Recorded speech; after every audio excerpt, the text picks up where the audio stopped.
another special guest. You have probably seen her work before.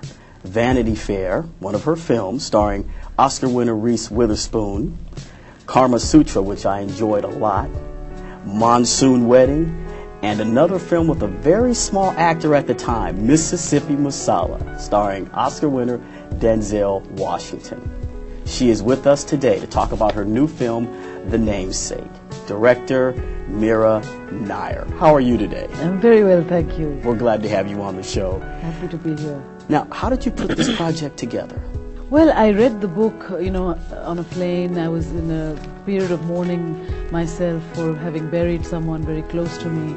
And I felt such a shock of recognition when I read this book that I was born to make it, because it united, the two cities that I have grown up in, Calcutta and New York City.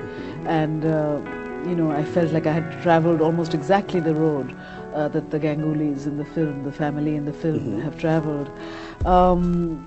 And actually, my films fortunately have been pretty successful. So when I put my mind to buying the rights of this book and adapting it, it wasn't so difficult to raise the money I needed. It's raised independently from partly in Japan, partly in India, and in Fox Searchlight. But for me, the imperative is creative freedom. I do all my films quite independently, and managed to do this one. Within 9 months of my reading it, I was shooting the movie. And you have it's the connection with like the three families. You have the American family, who Cal Penn, one of your characters, he falls in love with one of the girls in there, the American family. Then you have your American Bangladeshi family. Not Bangladeshi. Oh, this is a Bengali. They are from India. Yeah. And then they go back, see the Taj Mahal. Now, I think it was Cal Penn. Was this like his second time going to see the Taj Mahal, or his first? I think he had seen it as a baby, and it was his first time as an adult seeing the Taj Mahal, and it's truly a monumental, kind of breathtaking piece, and a great hymn to love. It was very overwhelming, very humbling shooting there. Your casting of this film, you have some heavy hitters in here, from Hollywood to Bollywood. You have Cal Penn, Taboo, which I love her transformation from 23 to 48. Yeah. She does a fantastic job. Ifran Khan, Jacinda Barrett, and I hope I get this other lady's name correct, Sahira Nair. Sahira. Okay, yeah, I mean, they were wonderful. What qualities did you look for to cast them into their particular characters? Well, Tabu plays a dewy bride from the age of 20, 21, who has also the gravitas of someone who has seen the world at the age of 50. And for her, for that role, I really needed an actor who had that map of life in her eyes.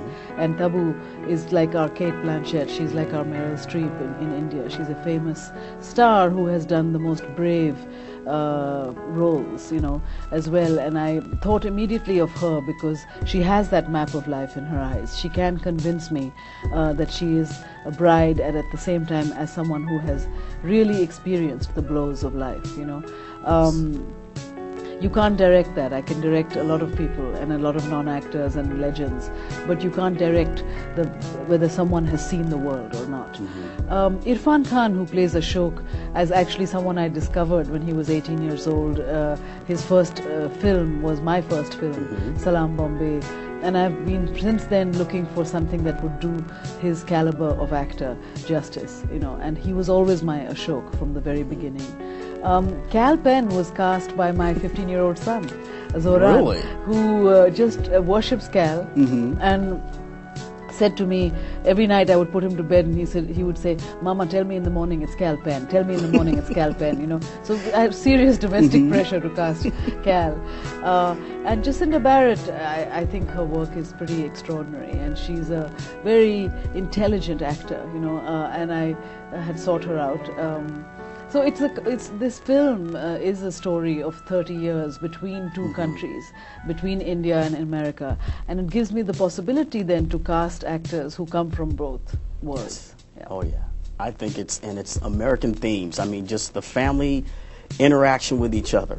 That was a lot. That was a very, very powerful film about that, and the music. Just touch on a little bit about the music, because you have a little indie hip hop in there too. Sure. I mean, again, because the movie crosses over 30 years between Bengal in Calcutta and India, which is a place that is rich in folk music, in traditional music, in classical music of that time, and right to the today's pulse of Manhattan, you know, with its hip hop, with its fusion, with all kinds of things. And I asked a great musician, Nitin Soni, who is a cutting-edge sort of British Asian musician in London, to do the orchestral score of it that would blend both the Bengali tradition as well as today. And then I brought to it a lot of found music, you know, from Pearl Jam to State of Bengal to hip hop that we commissioned for it.